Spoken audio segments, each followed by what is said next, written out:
उनखां पोइ नारद वशिष्ठ अंगरा जा केतिरा ई ऋषि पैदा करे सरस्वती नाले हिकिड़ी कन्या पंहिंजे बदन मां पैदा कई। उहा छोकिरी ॾाढी चङनि मुड़नि ऐं कपिड़नि में पहिरियल सौभाग्यवान ॼाए थी, जंहिंजो रूप ॾिसंदे ब्रह्मा परमेश्वर जी माया ते मोहित थी उनजे कॾु ॾोण लॻो। तॾहिं नारद अंगरा ऐं ॿियनि ऋषि चवनि हीअ अधर्म ॾिसी ब्रह्मा खे सम्झाए पिताजी, जॾहिं तव्हां जगत रूप ते अहिड़ो महापाप कंदा तॾहिं संसारी माण्हू जी छा हालत थी।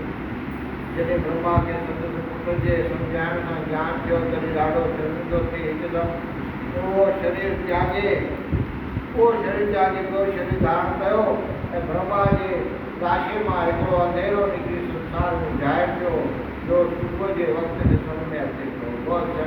भगवान की जय। वरी ब्रह्मा चइनि वातनि मां 4 वेद पैदा करे पूजियूं ऐं दवाऊं लेके ऐं दान राग ऐं रंग आदि की 4 क़िस्म जी विद्या ऐं 4 आश्रम पैदा कया। तॾहिं हिन ॾिठो त फ़क़ति मूं हेतिरे जे पैदा करण सां पैदा नथा थियनि।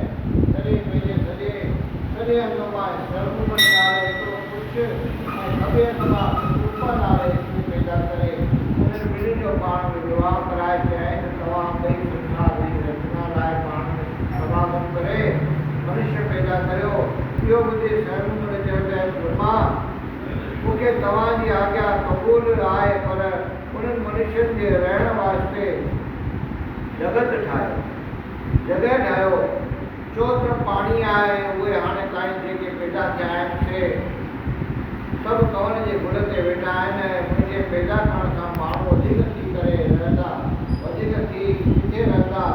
ॿी ॻाल्हि सुन जी ॿुधी ब्रह्मा चयो त तॾहिं पहले नारायण जो तप कयो ऐं पोइ मनुष्य पैदा कयो। बोल नारायण भगवान की जय। हाणे मां हुननि जे रहण लाइ जॻह ठाहिण जो बंदोबस्तु करियां।